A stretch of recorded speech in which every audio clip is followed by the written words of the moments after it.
চুর যদি হয়, মদকুর যদি হয়, গাঁদাকুর যদি হয়, জুয়াকুর যদি হয়, তাহলে দেখবেন যদি আপনার দাড়ি টুপি হয়, আপনি যদি আলেমার হন, তখন আপনাকে সে চুর বলবে, আপনাকে সে দালাল বলবে, কারণ সে নিজেই আসলে দালাল। কথা বলেন ঠিক না?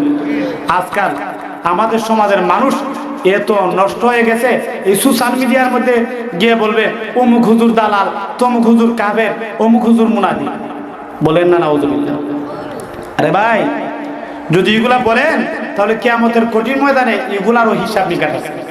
এগুলার জন্য হিসাব হবে না? হিসাব নাই? অবশ্যই হিসাব আছে। লক্ষ্য করে দেখেন, এটা আমার কথা না, ইমাম বুখারী রহমতুল্লাহি আলাইহি সহিহ বুখারী শরীফের 2 নম্বর খণ্ডের শেষ বাবের মধ্যে ইমাম বুখারী রহমতুল্লাহি আলাইহি ওয়ানাদুল মাওয়াজিন আল কিসত লিয়াউমিল কিয়ামা এই আয়াত প্রসঙ্গে আলাদা একটা বাব কায়েম করছেন।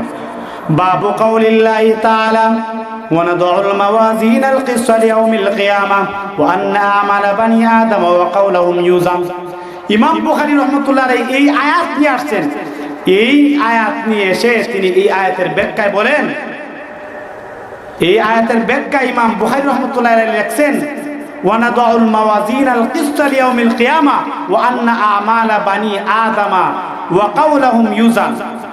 আদম সন্তান তারা যে সমস্ত কাজকর্ম করে, সমস্ত কাজকর্ম, তাদের সমস্ত কাজকর্ম কি করা হবে? ওজন দেওয়া হবে। কি দেওয়া হবে? বলেন, ওজন দেওয়া হবে। যদি ওজন দেওয়া হয় তাহলে বোঝা গেল, ইমাম বুখারী বলছেন ওয়া কাউলুহুম ইউজান, তাদের যে কথাবার্তা আছে এই কথাবার্তাও কি দেওয়া হবে?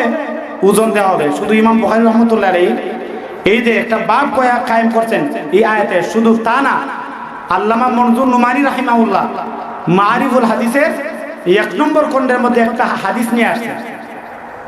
এটা তিনি আল্লামা মনজুর নুমানী রাহিমাহুল্লাহ ওনার লিখিত কিতাব মারিফুল হাদিস, এটা 1 থেকে 9 নম্বর খণ্ডের সমাপ্ত।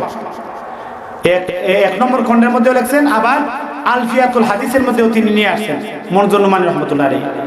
যে হাদিস, এই হাদিসের মধ্যে উল্লেখ করা হয়েছে আল্লাহ নবী বিশ্ব নবী রাহমাতুল লিল আলামিনের দরবারে একজন সাহাবী আসছেন। এটা আম্মা জান আয়েশা রাদিয়াল্লাহু তাআলা আনহা